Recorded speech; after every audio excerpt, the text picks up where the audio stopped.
तो प्रकाश अंबेडकर जी का जो सभी को साथ में लाने का सोच है वो उसका हम पूरा सपोर्ट करते हैं, लेकिन उन्होंने जो राजनीतिक आरक्षण है ये खत्म करना चाहिए। इसी तरह की बात करना ठीक नहीं है, और कुछ भी हो जाए लेकिन हम राजनीतिक जो आरक्षण है उस आरक्षण को खत्म होने नहीं देंगे।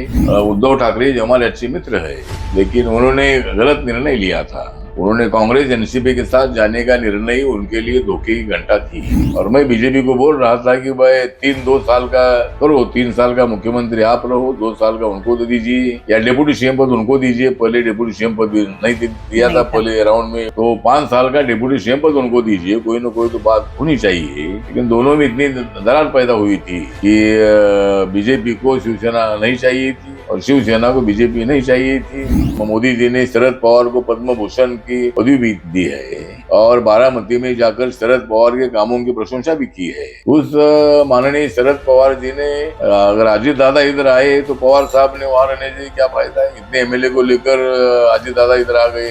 जो उद्धव ठाकरे जी का हाल हुआ है वो हाल शरद पवार साहब का भी हुआ है। मेरी पार्टी किसको सत्ता में बिठाना है ये तय करने का काम मेरी पार्टी करती है। किसको हराना है और किसको जिताना है ये काम मेरी पार्टी करती है। इसीलिए मेरी पार्टी को छोटा मत समझिए।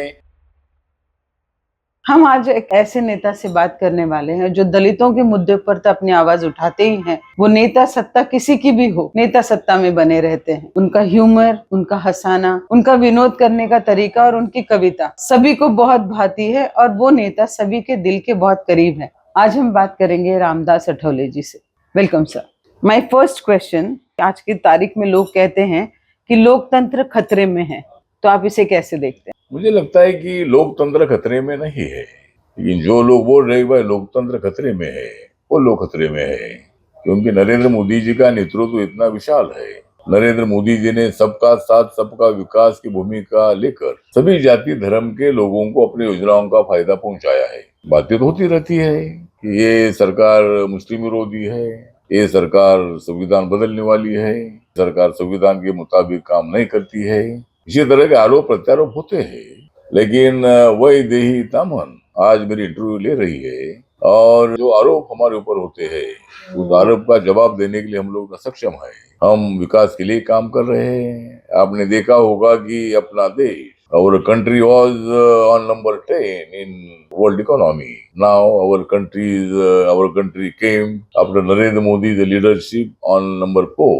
But now 2 months back reports are there, and now our country is number 3 in economy in all over the world, and America is number 1, China is number 2, and third number is India's number. And Indian population is very heavy population, near about 140 crore people are staying here, and our Maharashtra's population is near about 14-15 crore. तो मतलब अपने देश में समस्या तो है ही है। एकदम मोदी जी आ गए तो एकदम चक्र घुमाकर पूरी समस्या हल हुआ ऐसा हम नहीं मानते हैं। लेकिन नरेंद्र मोदी जी ने सोचकर हर योजना बनाई, और जिस तरह मतलब जनधन योजना है, जिन लोगों ने कभी बैंक का मुंह नहीं देखा था, ऐसे 50 करोड़ आम आदमी ने बैंक में अपने अकाउंट खोल दिए हैं। अपना पैसा जो भी छोटा मोटा कमाए उसमें उन्होंने बैंक में डाल दिया है। तो 1,25,000 बैंक की जो ब्रांचेस थी, अभी तो थोड़ी बढ़ गई है, लेकिन 2014 में बहुत से बैंकों में लोगों के पास पैसा ही नहीं पहुंचा। बैंक अकाउंट तो खुल गए हैं,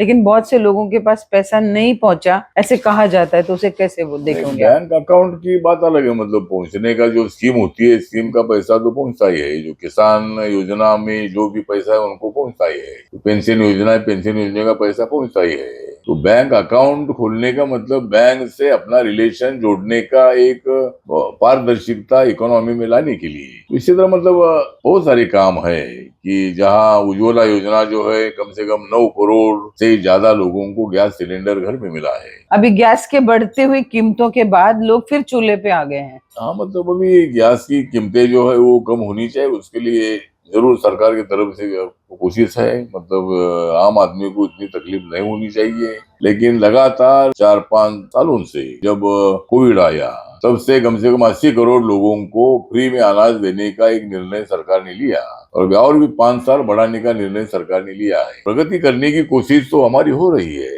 लेकिन हम इसी तरह देश की प्रगति कर रहे हैं, आम आदमी को ऊपर उठाने का काम कर रहे हैं। प्रकाश अंबेडकर डिमांडेड दैट जातीय आरक्षण शुड बी रिमूव्ड, इसके ऊपर मतलब- आपका क्या कहना हाँ, है? मतलब माननीय प्रकाश अंबेडकर जी हमारे आदरणीय नेता है, तो प्रकाश अंबेडकर जी का जो सभी को साथ में लाने का सोच है वो उसका हम पूरा सपोर्ट करते हैं। लेकिन उन्होंने जो राजनीतिक आरक्षण है ये खत्म करना चाहिए। इसी तरह की बात करना ठीक नहीं है, और कुछ भी हो जाए लेकिन हम राजनीतिक जो आरक्षण है उस आरक्षण को खत्म होने नहीं देंगे, क्योंकि हमारे जो रिप्रेजेंटेटिव है अगर वो खत्म हो जाएगा। बाबा साहब अम्बेडकर जी ने तो राउंड टेबल कॉन्फ्रेंस में लंदन में सेपरेट इलेक्टोरेट की मांग की थी कि हमारे समाज को दूसरे लोग ज्यादा वोटिंग नहीं करेंगे, और हमारे लोगों को अगर उस सभागृह में जाना है तो सेपरेट इलेक्टोरेट का उनकी मांग ऐसी थी कि दलित कैंडिडेट को दलित ही वोट करेगी और वो अपने पसंदी का कैंडिडेट चुनकर लाएगी, फिर वो अपने समाज के लिए काम करेगा।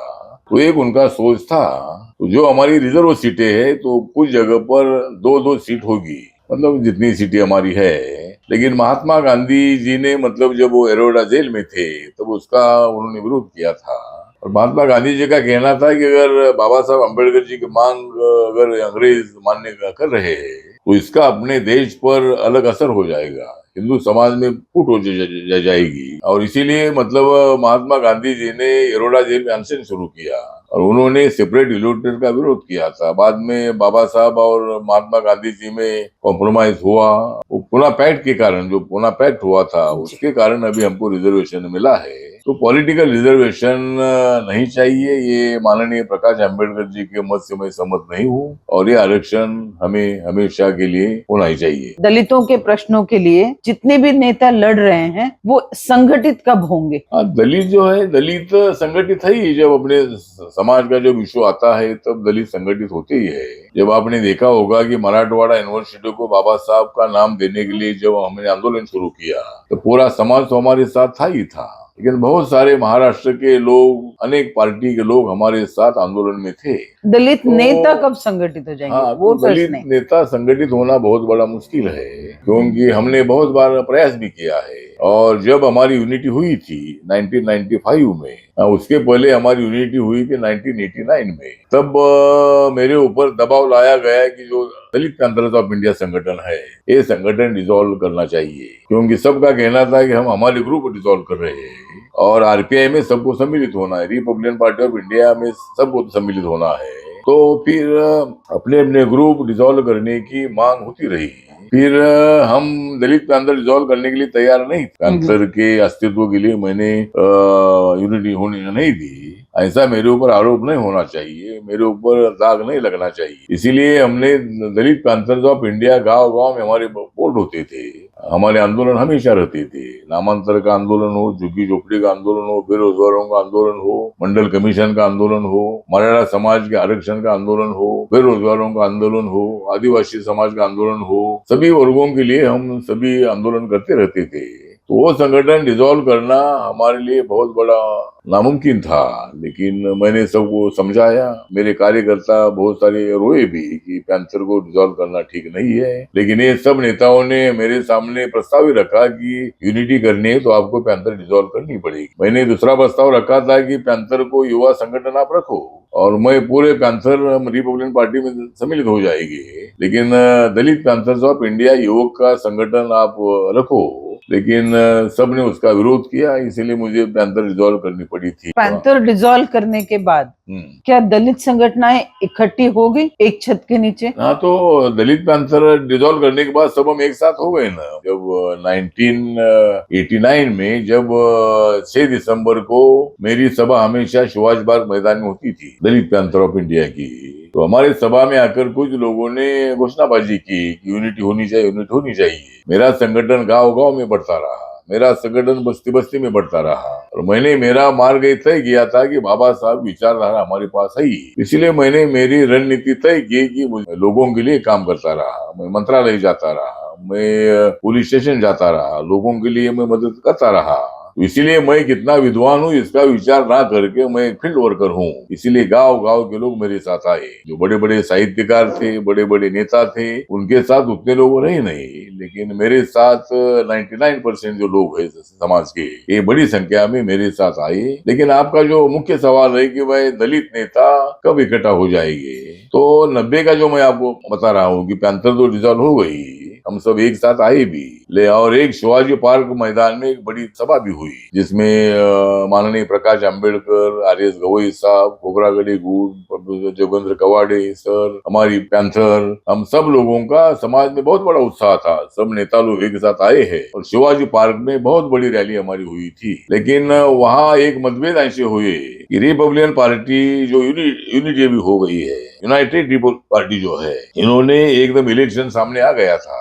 तो 90 के इलेक्शन में विधानसभा में हमने क्या निर्णय लेना चाहिए? क्या खुद अपन लड़कर कुछ सीटें चुनकर ला सकते हैं? नहीं। तो फिर हम क्या कर सकते हैं? तो मैं कर सकते हैं कि कांग्रेस पार्टी के साथ या अपोजिशन जो जनता दल और बाकी की जो पार्टियां है, कम्युनिस्ट पार्टियां, दोनों के साथ अलायंस करने की बात हो सकती है। तो फिर पार्टी ने एक 33 लोगों का एक ऑर्गेनाइजिंग कमेटी बनाई, सभी ग्रुप के नेताओं की, और माननीय आर.एस. गवई जी, प्रकाश आंबेडकर और मैं, जो हाई पावर कमेटी है, हाई पावर कमेटी के 3 नेता हम रहे।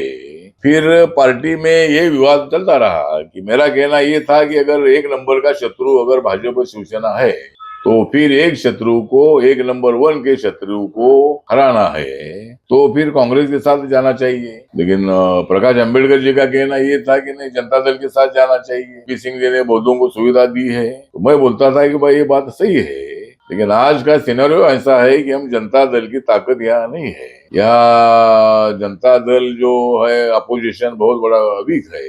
उनके साथ जाने से ना उनको फायदा होगा ना अपने को फायदा होगा। तो अगर हम कांग्रेस के साथ जाते हैं तो कांग्रेस आज डिफिकल्टी में है, तो कांग्रेस अपने को सत्ता की बड़ी भागीदारी दे सकती है। अगर हम शरद पवार जी को बोलते हैं कि हमको 30% भागीदारी चाहिए, तो भी शरद पवार और कांग्रेस पार्टी मान्य करती थी। हमें 288 सीटों में से 30, 40, 50 सीटें मांगते थे तो भी वो मान्य करते थे।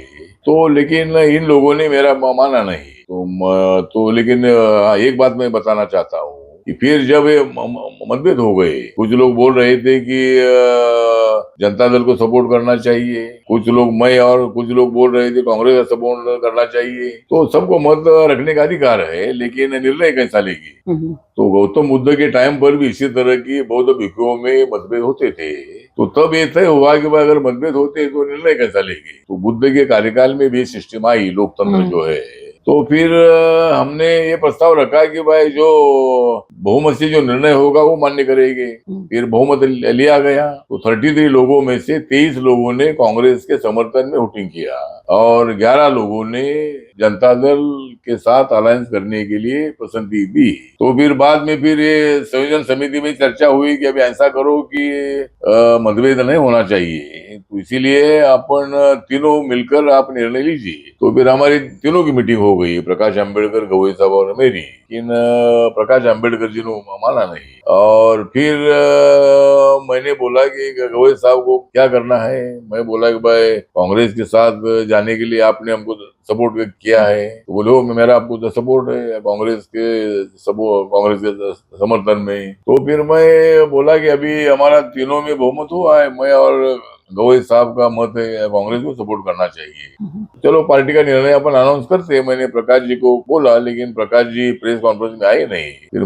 फिर गवई साहब भी मेरे साथ आए नहीं। वो बोले कि मैं हमेशा कांग्रेस के साथ रहा हूँ, लोग मुझे बदनाम करते हैं, तो मैं आपके साथ भी नहीं आऊंगा और उनके साथ भी नहीं जाऊंगा। तो मैं अकेले नहीं जाकर मैंने विधानसभा में जो हॉल है वहाँ प्रेस कॉन्फ्रेंस ली और पार्टी का बहुमत का निर्णय मैंने घोषित किया। फिर उसके बाद आप बीजेपी के साथ? हाँ, तो तब जो मैंने पहले भी बोला कि अगर तब हम सब लोग मिलकर अगर ऐसा सपोर्ट करते थे तो सत्ता की बड़ी भागीदारी मिलती थी, लेकिन ऐसा हुआ नहीं, मुझे अकेले को मंत्री पद मिला।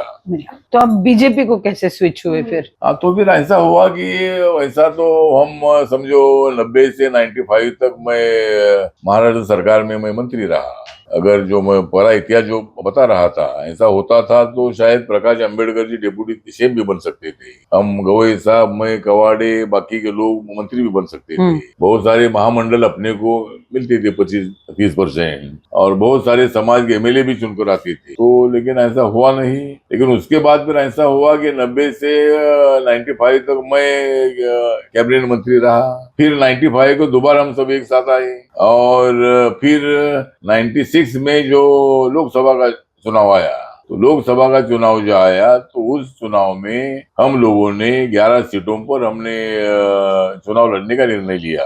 लेकिन हम जो अपोजिशन थी, अपोजिशन के साथ अलायंस करने का निर्णय हमने लिया। CPI, CPM, Samajwadi party, Janata Dal, ये सब लोगों को जो वोट मिला उससे हमारे पार्टी को रिकॉग्निशन मिला। और राइजिंग सन, उगता सूर्य, उगता हुआ सूरज, ये सिंबल हमको मिला। तो 95 में जब हम एक साथ आए थे तो 96 में हमने एक साथ हमने चुनाव लड़ा। फिर उसके बाद 98 में दूसरा चुनाव लोकसभा का आया, जो देवे गौड़ा जी की जो सरकार आई थी 96 में। तो देवे गौड़ा जी के बाद गुजराल जी पीएम बन गए। कांग्रेस ने बाहर से समर्थन न दिया था, उसके बाद कांग्रेस ने समर्थन न निकाला, फिर सरकार गिर गई, मतलब सरकार रही नहीं। फिर 98 में दूसरा चुनाव आ गया। फिर 98 के चुनाव में फिर हम सब लोग एक साथ ही थे, 95 से लेकर 98 तक 3-3.5 साल तक हम एक साथ थे। तो फिर एक मत से ऐसा निर्णय लिया गया कि अपन कांग्रेस के साथ जाते हैं, और फिर कांग्रेस के साथ बात हुई, और कांग्रेस ने हमको 4 सीटें जनरल सीटें जो छोड़ दी। तो उत्तर मध्य मुंबई की जो सीट है वो उत्तर मध्य मुंबई वाली जो सीट है, पहले दक्षिण मुंबई थी डिलिमिटेशन के पहले, और उसके बाद उत्तर मध्य मुंबई थी। तो वहां से मैं खड़ा रहा, और नारायण आठवले शिवसेना के कैंडिडेट थे, तो मैं उनको हरा कर मैं वहां से चुनकर आया। प्रकाश अंबेडकर जी अकोला से चुनकर आए, गवई साहब अमरावती से चुनकर आए, और प्रोफेसर जोगेंद्र कवाड़े चिमूर से चुनकर आए। तो चारों जनरल सीट पर हम चुनकर आए। तो बहुजन समाज पार्टी की 4 सीटें ही यूपी से चुनकर आई थी, मायावती की, कांशीराम जी की, और उनका एक अम्बाला से 5वां एमपी चुनकर आया था। तो फिर हम 4 तो लोग हम एक साथ रहे 1 साल और 13 महीने में। जब अटल जी की सरकार आई थी 98 में, तो अटल जी की सरकार आई तब हम कांग्रेस पार्टी के अलायंस में थे।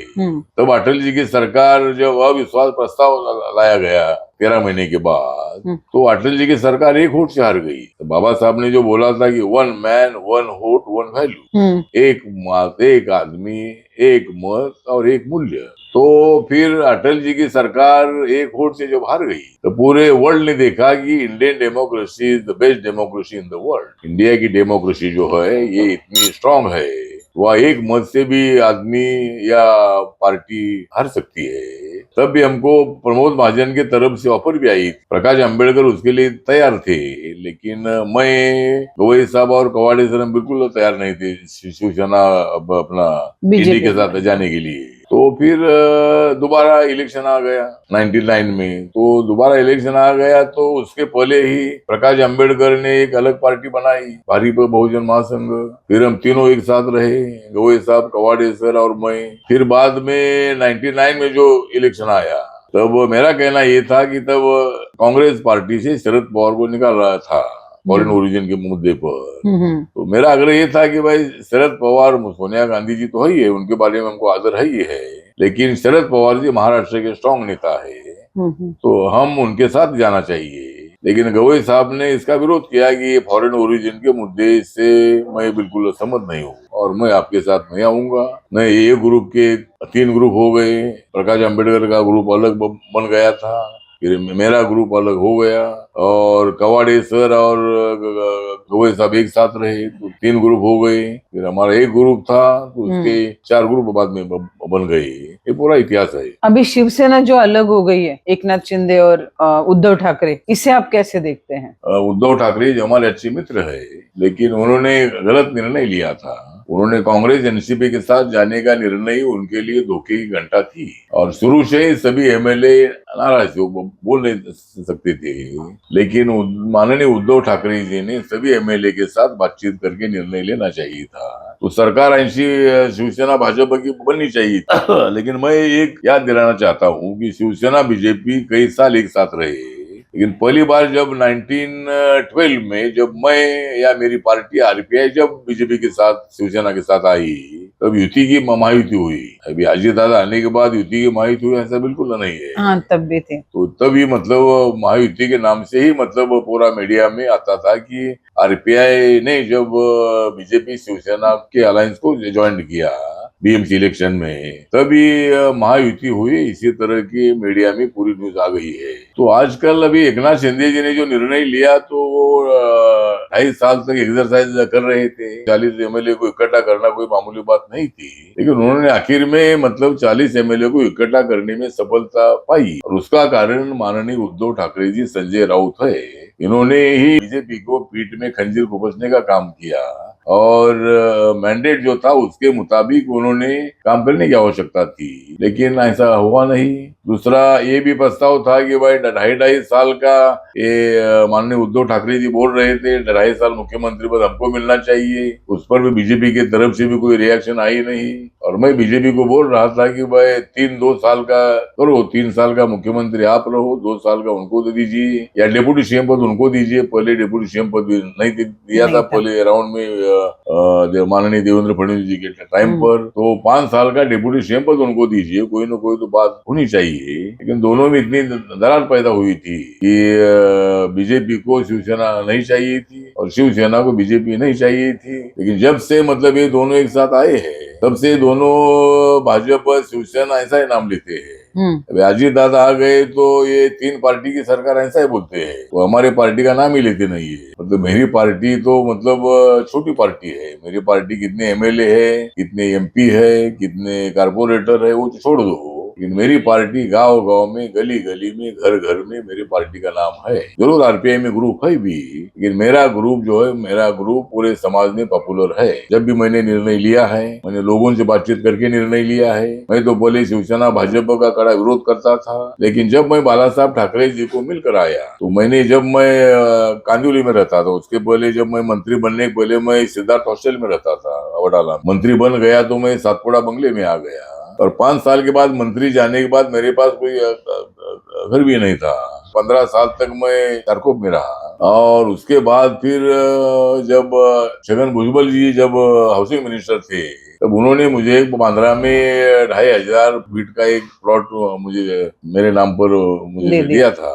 बाद में जब उधर एक 2 माले का मैंने मकान बनवाया था तो मैं जब यहाँ रहने के लिए आया तो मुझे ऐसा ही लगा कि मैं बांद्रा में रहने के लिए आया हूँ, बाला साहब का मकान इधर बाजू में है। तो शरद पवार, माननीय शरद पवार और बाला साहब के संबंध पॉलिटिकल बिल्कुल ठीक नहीं है, तो जो एक दूसरे को मिलते हैं, एक दूसरे के साथ गप्पा टप्पा करते हैं, तो फिर अपन भी मिलने में कोई दिक्कत नहीं है। तो बाला साहब के बर्थडे के अवसर पर उनका मैंने टाइम लिया, उनको मैं मिलने के लिए गया।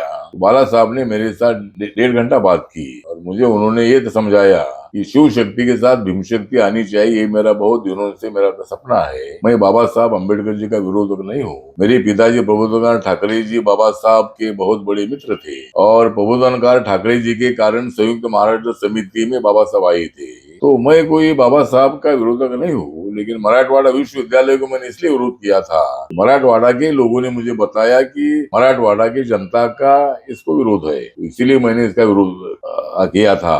तो आपने हमारे साथ आना चाहिए। आप कांग्रेस साथ हमेशा रहती है, इसलिए हमको सत्ता मिलती नहीं, कांग्रेस को सत्ता मिलती है। आपकी भीम शक्ति स्ट्रांग है तो आपने हमारे साथ आना चाहिए। तो फिर मैं 8-9 महीना तक हमारी जो अम्बेडकर इंटेलेक्चुअल्स है, प्रोफेसर्स है, डॉक्टर्स है, पत्रकार है या मेरे साथ काम करने वाले मेरे वर्कर है, ऐसे कई लोगों से मैंने 8-9 महीने तक बात की और सब ने मुझे बताया कि राजनीति में ऐसे निर्णय लेने पड़ते हैं। आपको कांग्रेस ने यूपीए के टाइम पर आपको मंत्री भी नहीं बनाया, शिरडी में आपको खड़ा किया, उधर भी आपको हराया और इसीलिए आपने इनके साथ रहना ठीक नहीं है। अभी से मैं 12 तक मैं किसके साथ में नहीं था, मैंने कांग्रेस अलायंस तोड़ दिया था।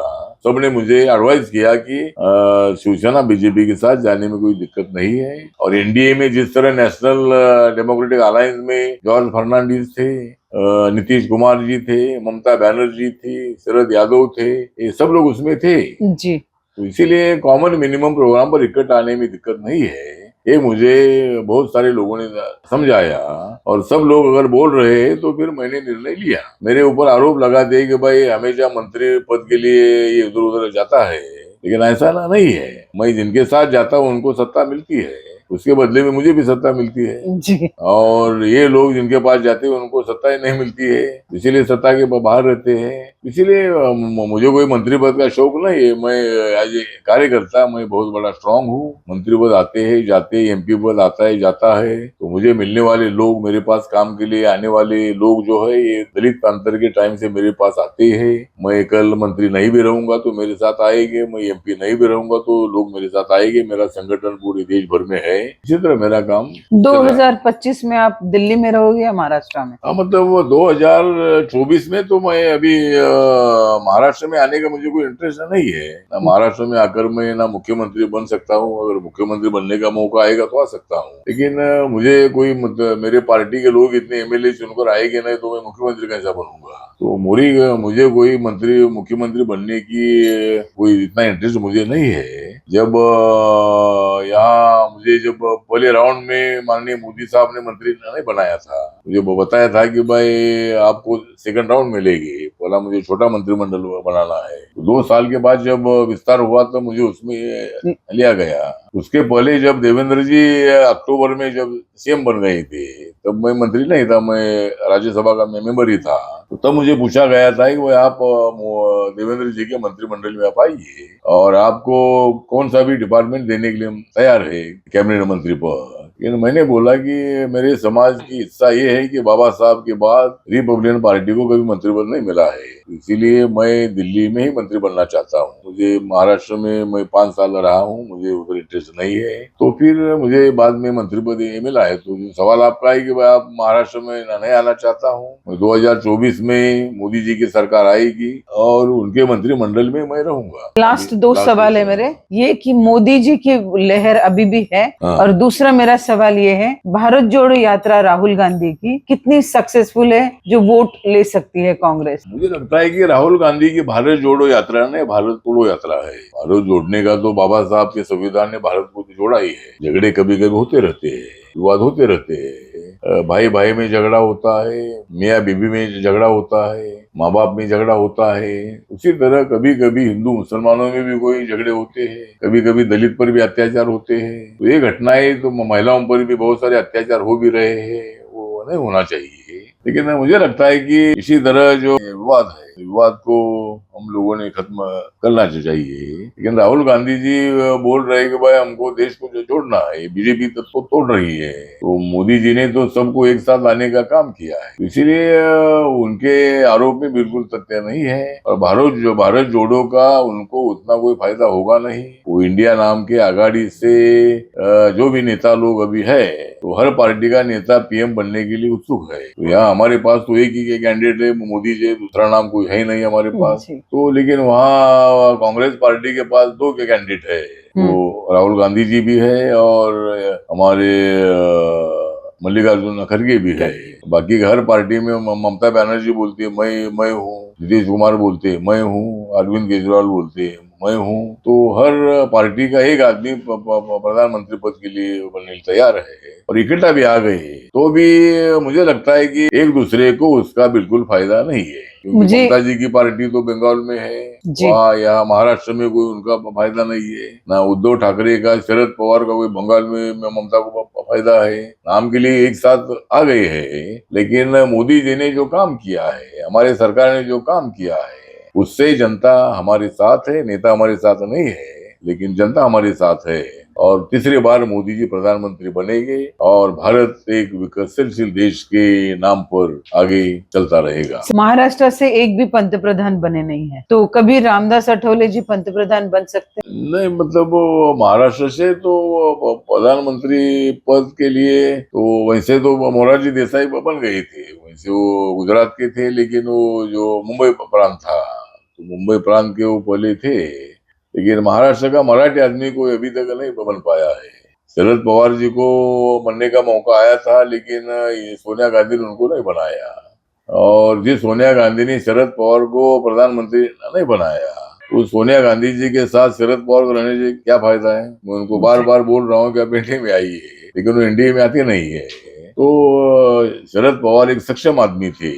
मनमोहन सिंह जी के बारे में उनको आदर है, वो तो इंटेलेक्चुअल थे, इकोनॉमिस्ट थे, रिजर्व बैंक के प्रमुख भी रहे थे। लेकिन एक बार तो शरद पवार को मौका देना चाहिए था। मोदी जी ने शरद पवार को पद्म भूषण की पदवी भी दी है और बारामती में जाकर शरद पवार के कामों की प्रशंसा भी की है। उस माननीय शरद पवार जी ने अगर अजीत दादा इधर आए तो पवार साहब ने वहां रहने से क्या फायदा है? इतने एमएलए को लेकर अजीत दादा इधर आ गए हैं। जो उद्धव ठाकरे जी का हाल हुआ है वो हाल शरद पवार साहब का भी हुआ है। इतने एमएलए ने छोड़कर आना ये तो उनके लिए बहुत गंभीर बात है। इसीलिए मुझे लगता है कि परिस्थिति के अनुरूप बदलना चाहिए और राजनीति कैसी करनी है ये सीखना है तो मेरे जैसे को। उसके लिए बीजेपी को जिम्मेदार बोलना ठीक नहीं है। अब उन्होंने अपनी अपनी पार्टी तो संभालनी चाहिए, लेकिन वो संभाल नहीं पाए, उसके लिए बीजेपी को दोष देना ठीक नहीं है। और मेरी पार्टी छोटी पार्टी है, लेकिन मेरी पार्टी किसको सत्ता में बिठाना है ये तय करने का काम मेरी पार्टी करती है। किसको हराना है और किसको जिताना है ये काम मेरी पार्टी करती है। इसीलिए मेरी पार्टी को छोटा मत समझिए। मेरी पार्टी भविष्य में बड़ी पार्टी बन सकती है। और नागालैंड में मेरी पार्टी के 2 एमएलए चुनकर आए हैं, तो हर नॉर्थ ईस्ट में मेरे पार्टी के यूनिट्स है। सभी देश के अंडमान निकोबार में भी मेरी पार्टी है, पोर्ट ब्लेयर में भी मेरी पार्टी का यूनिट है। तो हर जगह पर मेरे पार्टी के लोग हैं। जो मैं पार्लियामेंट में भाषण देता हूँ, मेरे फॉलोअर इतने हैं कि करोड़ों की संख्या में मेरे फॉलोअर है यूट्यूब में सुनने वाले। लेकिन मैं सब जाति धर्म के लोगों को साथ में ले जाना चाहता हूँ। बाबा साहब का मिशन जो है ये मिशन सबको जोड़ने वाला है और उस मिशन को आगे मैं ले जा रहा हूँ। कुछ लोगों को आ रही होगी हंसी, कुछ लोगों को आ रही होगी हंसी, लेकिन अपने देश में सही है डेमोक्रेसी। तो अपने देश में सही डेमोक्रेसी है। और जब जब मैं देखता हूँ आकाश में मून, जब जब मैं देखता हूँ आकाश में मून, तब मेरे सामने आता है न्यूज़पेपर आफ्टरनून। तो मतलब इस आफ्टरनून के माध्यम से और जो डेमोक्रेसी का चैनल है इस माध्यम से वैदेही तामन जी जो हमारी लेडी बहुत एक्टिव भी है, इन्होंने मेरी इंटरव्यू ली। मुझे बहुत बड़े अच्छे सवाल उन्होंने किए और मेरे जवाब भी उन्होंने बहुत अच्छे तरह उन्होंने मेरे जवाब देने का मौका मुझे दिया। इसीलिए मैं डेमोक्रेसी चैनल का, वैदेही तामन का मैं हार्दिक आभार व्यक्त करता हूँ। जो मैंने इंटरव्यू दिया है मैं सबको अपील करना चाहता हूँ कि मेरा इंटरव्यू देखने के लिए मत भूले और हमेशा मेरे साथ चले।